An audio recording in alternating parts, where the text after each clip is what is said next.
મિત્રો, રાજકોટમાં એક પાખંડી બાવલો આવી રહ્યો છે. આ પાખંડીને 5 સવાલ પૂછવા માંગુ છું. સવાલ નંબર 1, એ જણાવો કે ગુજરાતમાં ચરસ, ગાંજો, દારૂ અને ડ્રગ્સમાંથી કયો મંત્રી કમાય છે? એક તો આ મંત્રીનું નામ જાહેર કરો. સવાલ નંબર 2, ગુજરાતના કોસ્ટ લાઇન પર દરિયાકાંઠે જે 72,000 કરોડનું ડ્રગ્સ પકડાયું, આ ડ્રગ્સ ગુજરાત કે દેશના કયા વ્યક્તિઓ દ્વારા એનો ઓર્ડર કરવામાં આવ્યો હતો? એ વ્યક્તિઓના નામ જાહેર કરો.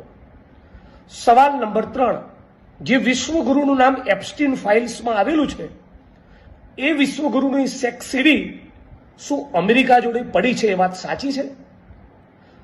સવાલ નંબર 4, તમે રાજકોટ આવી રહ્યા છો તો રાજકોટનો સ્પેસિફિક સવાલ કે રાજકોટમાં ટીઆરપી ગેમિંગ ઝોનમાં આગ લાગી, માસૂમ બાળકો અને ગુજરાતના નાગરિકો, બેગુનાહ નિર્દોષ નાગરિકો એમાં હોમાયા, તો આ રાજકોટ ટીઆરપી ગેમિંગ ઝોનના અગ્નિકાંડના મુખ્ય આરોપી સૂત્રધાર કોણ છે?